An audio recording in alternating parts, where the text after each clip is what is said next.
दोस्तों, 19 जून की घटना है। जैसे ही मोदी जी ने 19 जून को नालंदा विश्वविद्यालय के एक नवीनतम कैंपस का उद्घाटन किया, वैसे नालंदा विश्वविद्यालय चर्चा का मुख्य केंद्र में आ गया।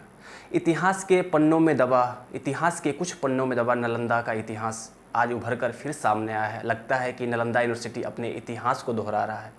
नालंदा सिर्फ एक नाम ही नहीं, हमारा पहचान है, हमारा गौरव है, हमारा संस्कृति है। नालंदा को भूलना नहीं चाहिए और वही इतिहास को फिर आज दोहराया जा रहा है। वही नालंदा के गौरवशाली और हमारे भारत के गौरवशाली और नालंदा विश्वविद्यालय की जो कहानी है आज फिर से लिखी जाएगी, एक नई कलम से लिखी जाएगी। हमारे प्रधानमंत्री मोदी जी ने जो नालंदा यूनिवर्सिटी का इनोग्रेट किया है, वो सिर्फ भारत के लिए नहीं, विश्व के लिए एक धरोहर है। विश्व के लिए एक ऐसा धरोहर है जिसको वर्ल्ड हेरिटेज साइट में भी, इसको विश्व धरोहर की सूची में भी शामिल किया गया है। तो आइए आज हम लोग नालंदा के बारे में कुछ महत्वपूर्ण बातें जानने का प्रयास करेंगे। कहानी की शुरुआत होती है तब जब गुप्त काल के एक शासक हुए, लगभग 450 ईस्वी के आसपास। 450 ईस्वी के आसपास गुप्त काल के एक शासक थे जिनका नाम था कुमारगुप्त, और कुमारगुप्त प्रथम, उन्हीं का नाम था कुमारगुप्त या कुमारगुप्त प्रथम। तो कुमारगुप्त ने नालंदा विश्वविद्यालय की स्थापना की लगभग 450 ईस्वी में। और उस टाइम नालंदा विश्वविद्यालय की महानतम, उसकी जो उस टाइम उस समय के हिसाब से जो विश्वविद्यालय था, वैश्विक लेवल पर सबसे सर्वोत्तम विश्वविद्यालयों में से एक था नालंदा विश्वविद्यालय। और विदेश से वहाँ पे छात्र पढ़ने के लिए आते थे। चाइना, कोरिया, जापान, इंडोनेशिया आदि जगहों से लोग भारत में नालंदा विश्वविद्यालय में अध्ययन के लिए आते थे। ये कोई कही कवाई बात नहीं है, इसका प्रमाण है, इसका साक्ष्य है। एक चीनी यात्री था जो हमारे लगभग 7वीं शताब्दी में हर्षवर्धन के शासनकाल में एक चीनी यात्री था जिसका नाम था वेनसांग। वेनसांग भारत आया हुआ था और वेनसांग लगभग 2 सालों तक नालंदा विश्वविद्यालय में अध्ययन किया। आई थिंक वेनसांग था लगभग 630 ईस्वी के आसपास में भारत आया हुआ था और उसने भारत में रहा, लगभग 15 साल तक भारत में रहा, जिसमें से 2 साल तक उसने नालंदा यूनिवर्सिटी में शिक्षा अर्जित की। और नालंदा यूनिवर्सिटी से पढ़कर और यहाँ से जाने के बाद उसने अपनी एक रचना लिखी और रचना में उन्होंने बताया कि कैसे भारत में राजनीतिक व्यवस्था है, कैसे नालंदा के बारे में बताया, यूनिवर्सिटी के बारे में बताया, कैसे बताया कि वैश्विक लेवल पे, एक विश्व लेवल पे एक बहुत प्रख्यात यूनिवर्सिटी है नालंदा के बारे में बताया, जिसका साक्ष्य आगे चलकर और भी चीनी यात्री भारत में आए, पढ़ने के लिए आए हैं। लेकिन लगभग 800 सालों तक हमारा नालंदा विश्वविद्यालय एक वैश्विक लेवल पर सबसे बड़ा विश्वविद्यालय के रूप में स्थापित रहा।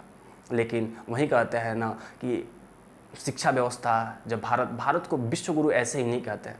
भारत को विश्व गुरु का कारण था कि पूरा विश्व भारत में शिक्षा के लिए अर्जित करने के लिए आता था।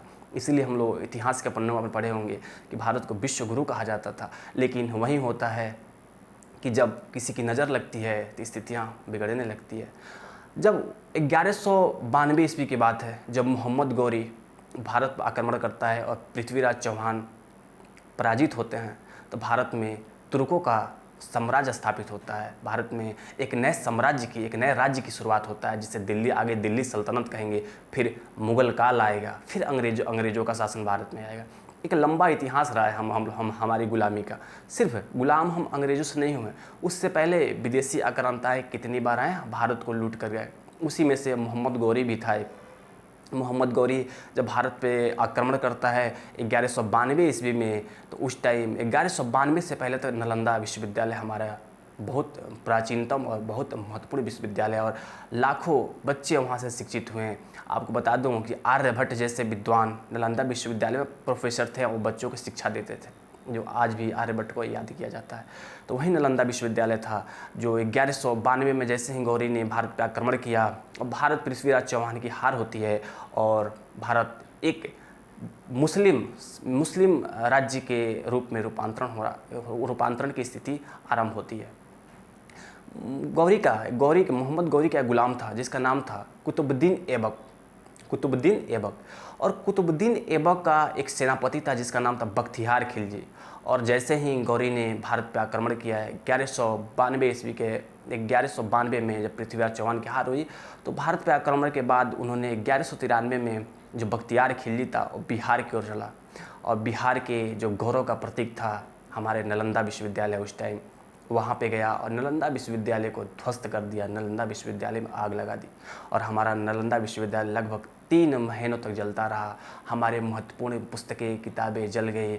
हमारे इतिहास के पन्नों में लिखित, आज के डेट में जो इतिहास के पन्नों में एक लिखित रूप से पढ़ा जाता है नालंदा यूनिवर्सिटी, उस टाइम गौरव का केंद्र था जिसने बख्तियार खिलजी ने जला दिया।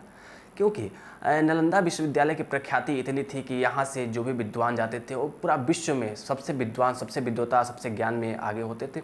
और इन तुर्कों को ये बात अच्छी नहीं लगती थी और ये तुर्क लूटपाट जानते थे। भारत पे आक्रमण किए, लूटपाट किए, बिहार को लूटा, भारत को लूटा और नालंदा विश्वविद्यालय में आग लगा दी। जब नालंदा विश्वविद्यालय का विध्वंस हुआ, हमारा देश में जो एक महत्वपूर्ण स्थल था, एक महत्वपूर्ण हमारा शिक्षण संस्थान था नालंदा विश्वविद्यालय, वो जब ध्वस्त हुआ उसके बाद से उसका उत्थान की स्थिति अभी तक नहीं बनी थी। अभी तक उसके बाद से मुग़ल काल आया। मुग़ल काल में मुस्लिमों का शासन रहा, अकबर का काल था मुग़ल काल में। फिर अंग्रेज आए तो अंग्रेज़ों को भी हमारे शिक्षा व्यवस्था से उतना मतलब था नहीं। नालंदा विश्वविद्यालय सिर्फ इतिहास के पन्नों में सिमट कर रह गया था। अभी तक नालंदा विश्वविद्यालय पर ना अंग्रेज़ों की नज़र थी, ना मुग़लों की नज़र था, ना उस टाइम शासक तो बहुत हुए हैं लेकिन किसी ने इसका उद्धार कराने के बारे में नहीं सोचा। आज़ादी के बाद जब भारत में कांग्रेस की सरकार आई, हमारे देश में गरीबी, भुखमरी, इतना बेदहाल लोगों की स्थिति थी। लोगों के पास खाना नहीं था, रहने का आवास नहीं था, सुविधा नहीं था। तो भारत सरकार उस टाइम लोगों की गरीबी, भुखमरी मिटाने पर लग गई। लेकिन अभी हमारा धरोहर, हमारा स्थल जो हमारा नालंदा विश्वविद्यालय था, अभी वहीं पड़ा हुआ था, अपने जर्जर स्थिति से जूझ रहा था। सिर्फ एक इतिहास का पन्ना का खबर बन के रह गया था। जब बात आती है 2000 ईस्वी, हम लोग क्रॉस करते हैं, 2007 की बात है। 2007 में हमारे देश में मनमोहन सिंह जी की सरकार थी। उस टाइम पूर्वी एशिया शिखर सम्मेलन, एक फिलीपींस, पूर्वी एशिया देश है, एक फिलीपींस देश है, हमारे बगल में है, जापान के पास में है फिलीपींस। वहीं फिलीपींस देश में एक पूर्वी एशियाई शिखर सम्मेलन आयोजित होता है भारत और पूर्वी देशों के बीच में। और उस टाइम 2007 की बात है जब निर्णय लिया गया कि नालंदा विश्वविद्यालय को फिर से बनाया जाए, नालंदा विश्वविद्यालय के गौरव, भारत के गौरव को फिर से पुनर्स्थापित किया जाए। और नालंदा विश्वविद्यालय सिर्फ भारत के लिए महान नहीं है, पूरे विश्व के लिए है। क्योंकि चाइना, जापान, फिलीपींस सब वहाँ से वहाँ के लोग भारत में आकर पढ़े थे, नालंदा विश्वविद्यालय में आकर पढ़े थे। नालंदा विश्वविद्यालय का गौरव इनको भी पता है कि नालंदा विश्वविद्यालय कितना महान था। तो इन लोगों ने उस टाइम बात की, मिलजुल कर बात की, भारत के पास परामर्श रखा। भारत ने भी बिल्कुल कहा कि हाँ, नालंदा विश्वविद्यालय का उद्धार होना चाहिए और भारत की बातों को उन्होंने समर्थन किया। और इन लोगों ने मिलकर सोचा कि नहीं, नालंदा विश्वविद्यालय अब तो जल्द से जल्द इस पर काम होना चाहिए। बात आता है 2010 में नालंदा विश्वविद्यालय एक्ट पास होता है हमारे संसद से। हमारे पार्लियामेंट में एक्ट आता है जिसका नाम है नालंदा विश्वविद्यालय अधिनियम। उसको पारित किया जाता है जिसका मुख्य उद्देश्य है कि नालंदा विश्वविद्यालय की स्थापना, ताकि हमारे गौरव को बचाया जा सके।